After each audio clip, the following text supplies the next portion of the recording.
up, what up, what up, what up, what up, world? It's your boy Vic XL. This is the Ride Dirty Show. We bridge the gap between hip hop and everyday life, man. One time for everybody on the check in who's checking us out via Facebook, who's checking us out via YouTube, who's checking us out on Twitch and Twitter. Also, gotta say one time for all the streaming platforms, over 10 streaming platforms that definitely hold down the Ride and Dirty Show, as well as WRFG 89.3 FM Atlanta. All right, now if you're checking us out right now live on YouTube, make sure you subscribe to the channel. Make sure you become a member of the channel. And remember, each and every Friday starting October, we're giving Free Lunch Friday. We'll be picking a lucky member each and every Friday and cash apping them money so they can get free lunch. All right, ladies and boys and girls, you know how we do it right here on the Ride and Dirty Show. We always have exclusive artist interviews, and tonight is no different than any other night. So let's welcome to the show, artist Brian Woodcock, Bloodhound. What's going on, my G? What's up, man? Bloodhound in the building. Can you hear me? Yes, sir. Yes, sir. I hear you loud and clear. Loud and clear. Yeah, all right. yeah. That's what's up, man. I ain't know if it was gonna go through or whatnot. You know what I'm saying? But I'm glad to be here, man. Bloodhound, Mississippi, representing. What's up? M.I. Cricket out. You must be listening to my music. No doubt. All right, man. Look, let's get into it. You already said you're from Mississippi. The first thing I always like to say is I'm very, very humbled to have the opportunity to speak to you. Welcome to the show. And it's our pleasure to introduce you to our family and friends. Hell yeah, man. I love Atlanta, man. I done been to Atlanta 15 times before they built the new stadium, after they built the new stadium, man. And my uncle used to live in Atlanta in the 90s. So, man, I got a special place in my heart for Atlanta, most definitely. Okay. All right, look, let's get into it now. Do you like to go by your whole name or do you like to go by Bloodhound? Man, so, I blame Spotify and Apple Music and all the streaming platforms. I started out doing country music, and then I just kind of, gravitated towards hip hop. Well, then hip hop, all by itself. We didn't plan for none of this to happen. It just does what it does. And so I wanted to go back and change my name to Bloodhound, and they wouldn't let me. So we went with the Ryan Woodcock Bloodhound. I go by Bloodhound. Nickname Hound, Blood, Woodcock, just call me anything, just don't call me late for dinner. You feel me? No doubt. Look, I ain't gonna lie, man. Worst case scenario, Woodcock sounds like the ultimate porn name.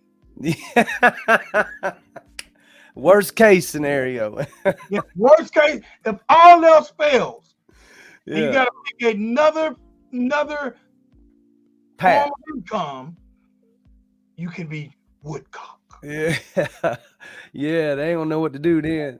No doubt. Yeah, so look, man, let's start off by, first and foremost, you mentioned that you're from Mississippi.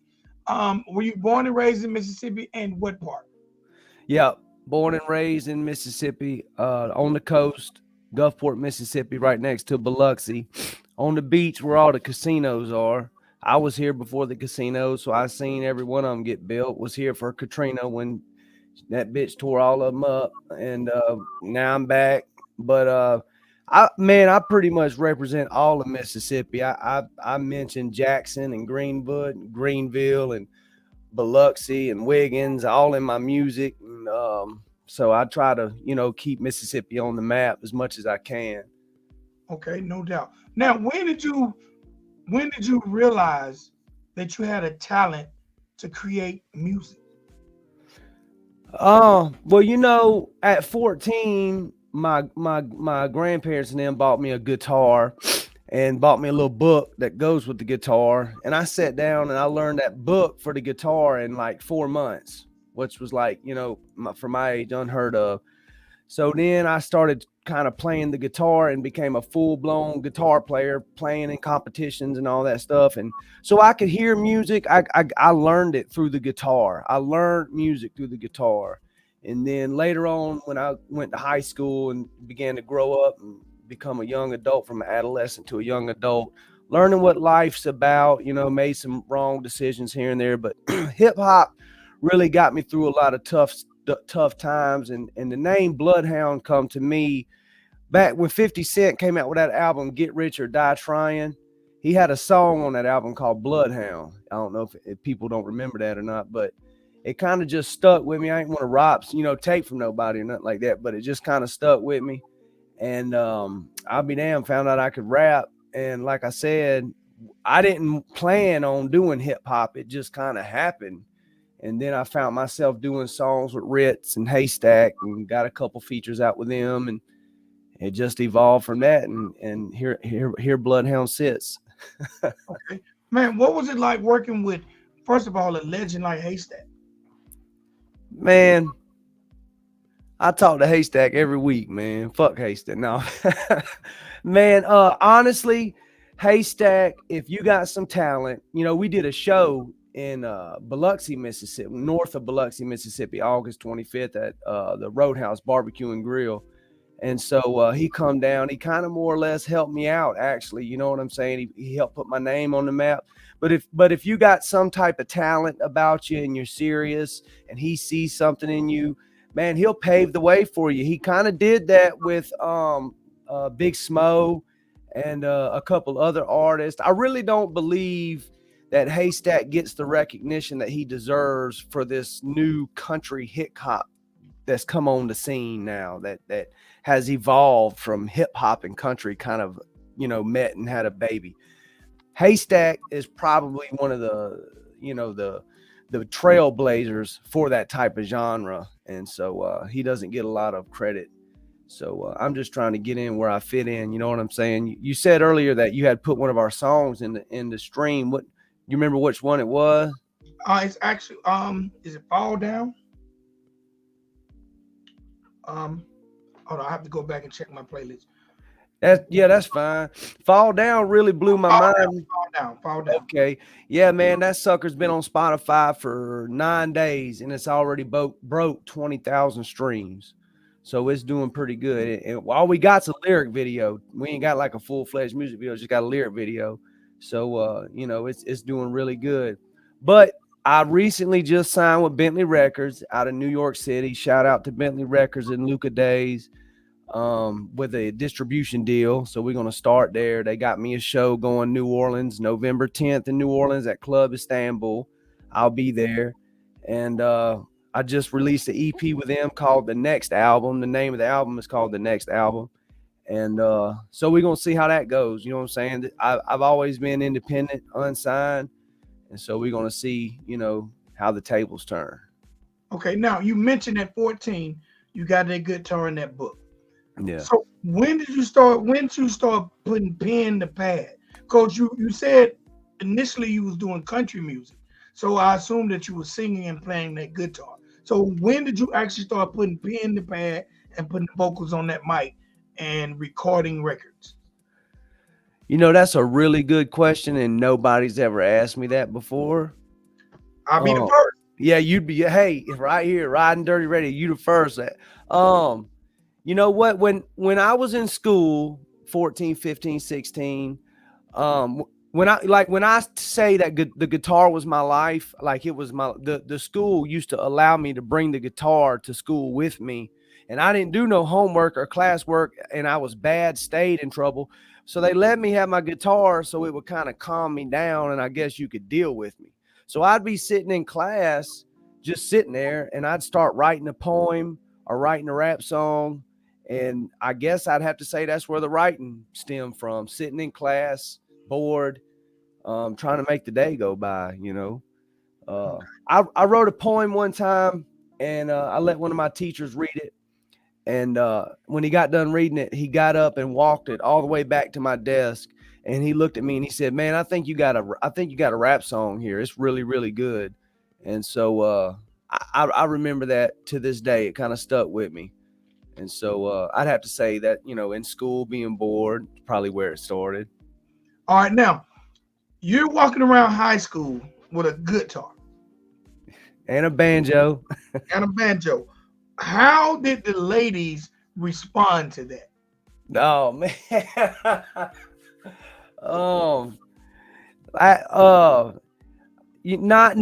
not like you would want them to, believe it or not. You would think that you'd be the highlight of the party or the highlight of the class. Looking back now, hindsight, looking back, I was actually more popular and more talked about than I realized.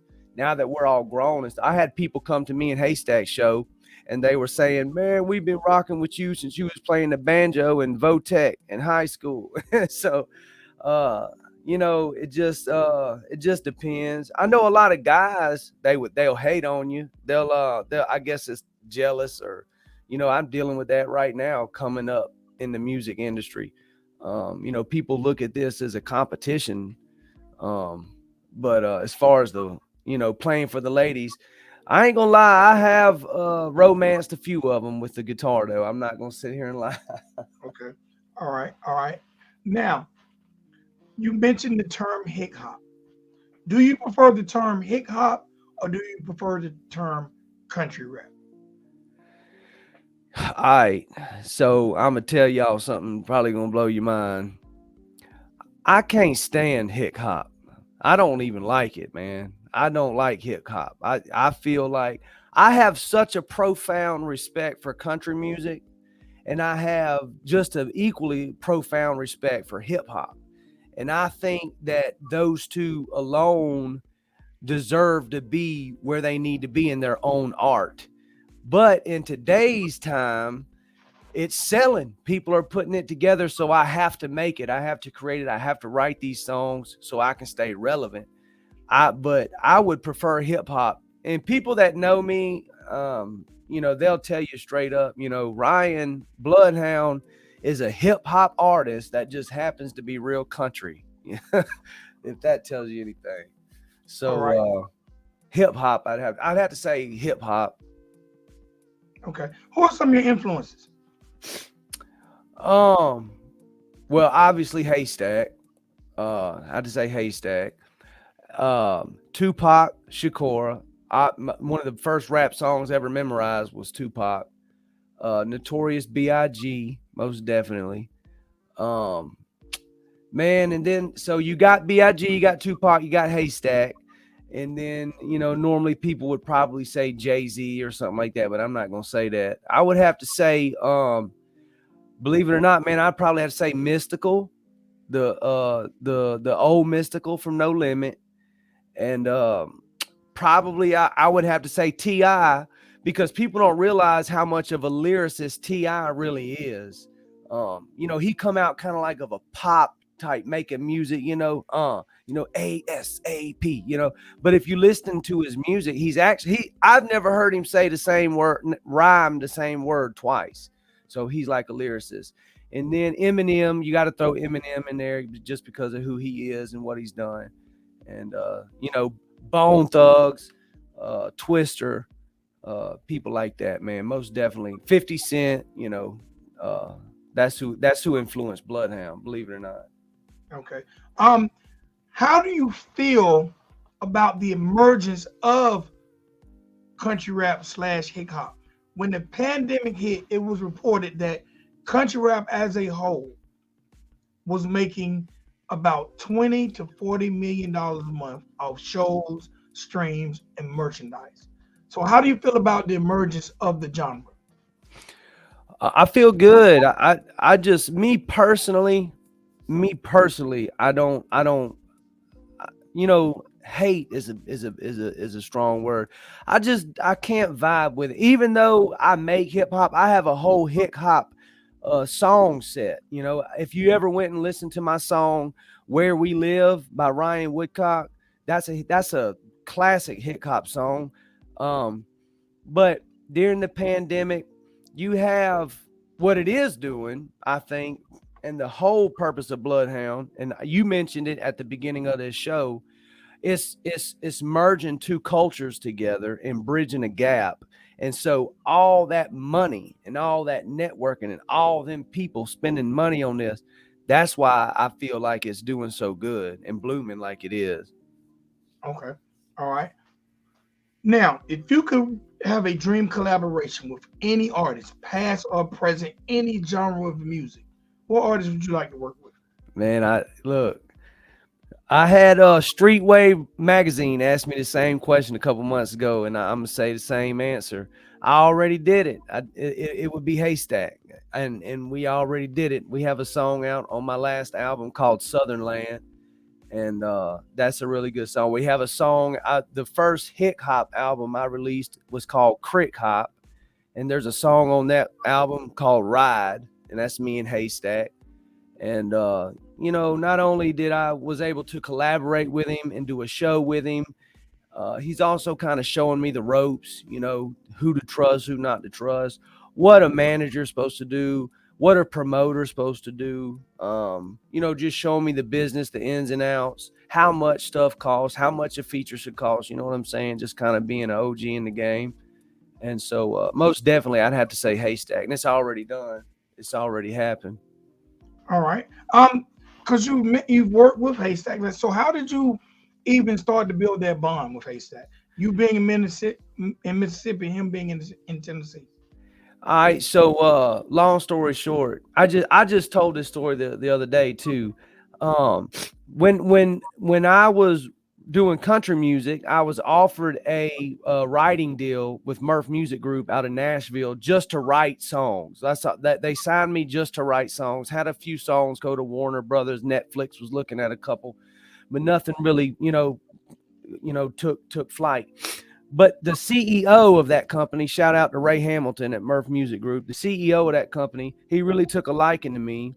And so through him, I got to meet John Connor, who John Connor produces Haystack. I'm okay, you know who John. So Mhm. through him, I got to meet John Connor. Me and John Connor talked on the phone one night, and they kind of let me in. They was like, we really don't do this type of music. I sat down and I wrote a little riff on the guitar and recorded it, and they took it and put an 808 with it, added a beat to it, and then I wrote a chorus to it, wrote the first verse, wrote the last verse, and then had Stat come in and do the middle verse, and that's how Ride was created. And so I was in the middle of doing that song, and John Connor said he called me one night. He was like, "Hey, bro, be on standby for Haystack. I'm finna patch y'all through." And just like that, it happened. We were talking, been talking ever since. I think sometimes I get on his nerves, but sometimes he gets on my nerves too. But it's all right. No doubt, no doubt. So, man, you've had a lot of singles streaming, man. I want to ask you about some of these records. Tell me a little bit about Cotton. Okay, so Cotton is the last EP that I produced as an independent artist. This next EP is going to be by Bentley Records, but Cotton is the last EP I produced. And so if you think about it, and it might take some deep thought, cotton, that plant is responsible for America's music. Because if it wasn't for that plant, wouldn't be no gospel music. If it wasn't no gospel music, wouldn't be no blues. If it wasn't no blues, it wouldn't be no rock and roll. If there's no rock and roll, there wouldn't be no country. And if there wasn't no country, there'd be no hip hop. So I kind of looked at that like this is where music began. This is the plant that birthed America's music. So I named the EP that. The single on the song is called Cotton. It got the videos on YouTube. It's got over 20,000 views, and then of course Southern Land on there. Me and Haystack. There's another artist on there, YC Young J. Y'all go look him up. YC Young J. Me and him did a feature together on that album called Itty Bitty Towns. It's pretty good, and so I'm really proud of Cotton. Salutes on there. It's got a lot of good stuff. All right, now you also had an EP called Heritage Not Hate. Yeah, that's a straight hit. That's me dedicating my due to hip hop. You know what I'm saying? I got a song on there called Heritage Not Hate, and I've sent it to Reverb Nations. They judge these songs and stuff and send them to people and all that and another. So I sent that song, and it scored higher than any song that year. They rate them 1 to 10. Nobody gets a 10. So if you get like an 8, you're killing it. And I got an 8.2. And so I decided to put that little album together. It's got some good songs on there. This Is What I Do is on there. That's a good song. Um, Sometimes I have a little battle with myself about rapping fast or not rapping fast, or should I just rap like this, or should I just rap like that? But on that album, you'll hear some fast stuff and you'll hear some normal stuff, you know. So it was really fun to make. It's also independent as well. That's my two boys on the album cover, by the way, too. I'm a single father. I got three boys, and one of them are a set of twins. Wow. So you're a single man. How do you juggle being a single father and finding time to make music? Man, if I had a dime for every time somebody asked me that question, man. Look, hey, I was in court yesterday, man. I'm going through a divorce right now, but I got custody of my kids, so God's good. Hey, look, man, it's all God. I can't do it. It's not work for me. It's a passion, and it's kind of like my escape. When I need a break, I'll come in the studio, and I'll pick out beats, and I'll write songs to it. It's a lot easier from when I was doing country, when I had to do the guitar, the banjo, the drums, the piano, the fiddle. But with hip hop, I'm just collabing with these producers. Like, shout out to Loopsy, shout out to C12 Omega in Dallas, Texas. They send me great beats and make it a lot easier to produce this music. And so it's just like a pastime for me. That's it's turning into something. It's over with now. I'm signed. We got a tour coming. I got a show in New Orleans. I got a show in Jackson. Shout out Mississippi Snow in Jackson, Mississippi, August 20th through the 22nd at Elton Mud Park in Jackson, Mississippi. We got Mudder Fuckers coming up there. I'm going to be performing there. And we're going to be doing the single Fall Down at that Mud Park. That's him with me on the song Mississippi Snow. So shout out to them. If anybody's in the Jackson, Mississippi area, come check us out. Bro, in 2022 alone, you've released over 15 bodies of work. Yes, sir. That's singles and EPs. Why have you went so hard in 2022? Well, there's a rapper, and man, I can't think of his name, but he's very popular right now. He was being interviewed a while back, and he was like, and I was listening to this, and this is before I really stepped off, and this is like the beginning of this year. And he was like, man, you got to release a song, if not every 2 weeks, every week. You got to be putting on Spotify. You got to be putting a song out every week. And I was like, really? So, all right, here we go. And so I just started to release music. Now, looking back, though, and now that I'm here now, my personal opinion is, man, quality is better than quantity. You want to produce music, but you want it to be good music. You want it to be, mastered, edited. Spend some money on your music. You know what I'm saying? You want it to be right, So I am going to slow down on the music making, but I guess I took his advice and ran with it. And I can't think of his name right now. Okay. All right. Because every artist, I've never written a song. I've never been an artist, but every artist I know treats their music and their art like their children. Their bodies of work are like their children. So if I take all your bodies of work, which do you think would be your favorite child?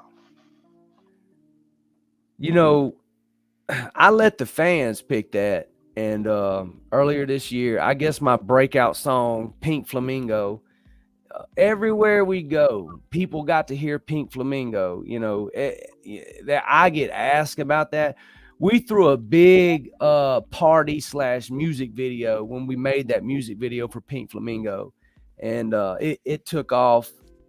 I don't know what's up with YouTube, man. My videos will start taking like 13,000 views, 14,000 views. And then it's like YouTube just stops it. It just, it stops for me. But I would have to say Pink Flamingo. It's requested everywhere we go. And if you hadn't got a chance to listen to it, go check that out, Pink Flamingo. There's a little dance that goes with it and everything. So that I'd have to say that's my baby. Okay. Now I want to ask you about this cover. And it's called Hugh Hefner. Tell me a little about this record, Hugh, because you're looking kind of pimp like on the thumbnail. Yeah. So like I said, C12 Omega in Dallas, Texas.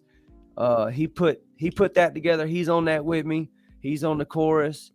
That's just something we put out. He wanted to write a song about Hugh Hefner, and so he hit me up. Hey man, come check out what I got. We're gonna name this Hugh Hefner. And he's got another one, C12 Omega. Go look him up. He's on Spotify. He's got another one coming out called Breakfast, and it's gonna feature Bloodhound on it. And so he's a really good artist from Dallas, Texas. We collaborated online. He's been straight up, from the get go. And any way I could help him, I'm gonna help him out. So shout out C12 Omega. But that's how that happened. Okay. All right, man. We live in a world where social media is king. The World Wide Web is the number one way of getting information, news, and media out. Also, the number one platform for getting music and videos out. How has social media affected your life as an artist when it comes to marketing, promotion, and getting your music to the masses? Man, to be totally honest with you, it's a love-hate relationship. It really is. Social media, how it was designed to work, has helped me, has helped other artists, has helped all type of people. They would have never been known. You'd have never heard of them. Now, the people behind the scenes running social media, they need to chill out, because there's been a time in this country where freedom of speech is under attack. Is now, because they come out with this thing called hate speech, and that has got and not just me, many C12 Omega, a whole bunch of other artists have had music kicked off, and accounts kicked off, and this, that, and other.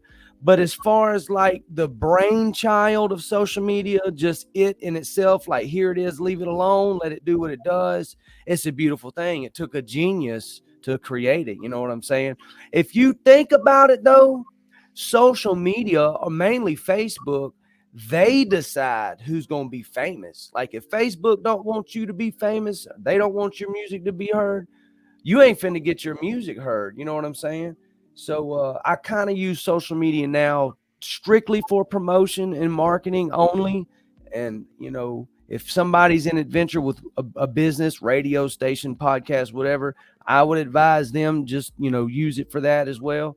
But I would have to say it's a love-hate relationship. Now, there's a lot of other companies out there right now that'll handle all this stuff for you, and you don't got to deal with that. And so that's good that they come along. It's a whole industry, man. Okay. All right. My last question. How can people find you when it comes to social media and your music? I just tell people, go to Google and type in Ryan Woodcock Bloodhound, or you could say, Alexa, play Ryan Woodcock Bloodhound. I'll pop up. I got a website called ryansmusic.com, RYNZ music.com. You can get tickets there to this show coming up in November 10th. Tickets at the gate, Jackson, Mississippi, at the Mud Park. I think they $60 a piece. But for my show in New Orleans at Club Istanbul, tickets ain't but $13 a piece. So y'all come, if y'all in New Orleans area, on November 10th, y'all come out. But I would just say, people just go to Google, and I got a little checkered past and a couple felonies. Don't Google pops that up, ignore that. Just listen to my music. So skip over the felonies. Skip Yeah, the felonies. yeah. We ain't trying to read all that. Just get to the jams. All right, no doubt, no doubt. Well, Ryan Woodcock, Bloodhound, Bloodhound for short. Sir, I definitely appreciate you giving us this opportunity to talk to you. Again, man, tell people where they can stream the music, especially Fall Down. You go to Google, type in Ryan Woodcock Bloodhound. Spotify, type in Ryan Woodcock Bloodhound, and you should be all right. Hey, man, look, I thank you, man. It's a wonderful thing that you're doing right here, man. You got a lifelong fan right now. I'm going to be spreading the word, Riding Dirty Radio. Hey, spread the word. And, hey, make sure you check us out Monday through Friday at 6 p.m. We got a live music stream, and you can hear Fall Down. But if you don't check it out live, it's gone because I don't save it. I stream, and I'm out of there. Yeah.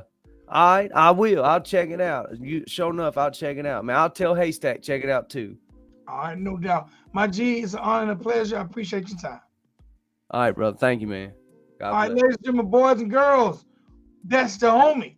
That's Mr. Ryan Woodcock Bloodhound. All right? All right. It's your boy, Big XL. This is the Riding Dirty. This is the Riding Dirty Radio Show. We bridge the gap between hip hop and everyday life. Give you exclusive artist interviews, exclusive interviews with authors, trendsetters, all type of, you know what? I lost my train of thought. This is the platform we bridge the gap between hip hop and everyday life. If you're out there moving, shaking, and changing the world, whether it's through arts, entertainment, music, philanthropism, arts, religion, whether you wrote a good book or whether you want to tell a good joke, this is the platform for you to tell your story. All right, it's your boy Big XL, Riding Dirty Radio. If you're checking us out on YouTube, please, please, please make sure you subscribe to the channel, share the show, comment, and hit that like button. All right, to the next episode. We're going to be back Sunday. We got a psychic coming on the show Sunday. We'll be back Sunday, all right? It's your boy Big XL, Riding Dirty Radio. Y'all have a blessed night. Peace. Legendary status. Vic XL. Sam Pisa, a.k.a. TF. Where y'all gonna learn, man? You can't stop what's inevitable. It's the incredible. PZAKTF dropping jewels, but they edible. I ate my vegetables, but he ate my spinach. Riding with Vic again, so no, we ain't finished. Legendary status, so no, you cannot copy. Riding dirty radio, so crispy, also sloppy. Instant to the street, so we know just what is needed. But keep it underground, staying down, cause we ain't greedy. This is where you find what is popping for the culture, where we keeping it on pressure. Stay away from all the vultures. No scavengers here, just keeping it real.